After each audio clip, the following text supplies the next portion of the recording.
भगवान कहते कि हे अर्जुन, बाहर के विषय दृश्यों का चिंतन नहीं करो। बाहर के विषय जब ध्यान करने बैठते हैं तो ध्यान की प्रक्रिया बताते हैं कि बाहर के विषय जो विकृतियां हैं, जो दृश्य आप देखते हैं, उसका चिंतन नहीं करो और अपने अंतर चक्षु को भ्रुकुटी के बीच में स्थिर करो, जो आत्मा का निवास स्थान है। इसलिए मंदिर जाते हैं ना तो एक प्रथा है कि चमड़े की चीज को बाहर उतारेंगे, फिर जाकर तिलक करते हैं, फिर मंदिर में मूर्ति के सामने जाकर हाथ जोड़ करके प्रणाम करते हैं।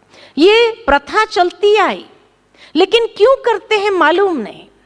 चमड़े की चीज को तो उतार दिया, लेकिन ये चमड़ा जिसका मनुष्य अभिमान करता है, वास्तव में उतारना है तो अभिमान के चमड़े को बाहर उतार, और वो उतार करके फिर अंदर जाके तिलक लगाओ भ्रुकुटी की मध्य में, अर्थात स्वयं को आत्म भाव में स्थित करो।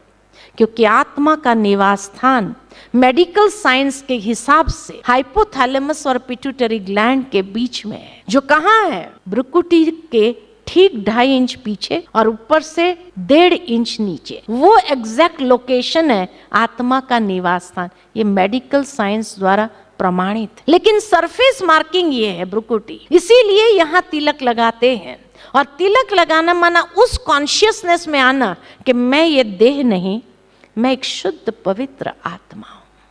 तो अंतर चक्षु को भ्रुकुटी के मध्य में स्थिर करना, मन को शांत करना, परमात्मा के ध्यान में बुद्धि को एकाग्र करना और संपूर्ण प्राणियों के प्रति भी कल्याण की कामना, पॉजिटिव वाइब्रेशंस को प्रवाहित करना, सांसारिक दुखों से छुटकारा दिलाकर परम शांति को प्राप्त करो। ये ध्यान की यथार्थ विधि है कि ध्यान में बैठना कैसे। क्योंकि अक्सर मनुष्य जब ध्यान में बैठते हैं तो कारोबार की बातें चलेगी, कुछ समय इधर उधर के दृश्य याद आएंगे। तो जो आत्म संयमी है, आत्म संयमी वो अपने मन को सहज इन सभी बातों को, बाहर की बातों से स्वयं को उस कॉन्शियसनेस में स्थित कर सकते हैं, और तब उसके अंदर से पॉजिटिव वाइब्रेशंस बाहर प्रवाहित होने लगते हैं। और वो ऊर्जा जितनी प्रवाहित होती, उतना अपने आसपास भी वो पॉजिटिव एनर्जी का ओरा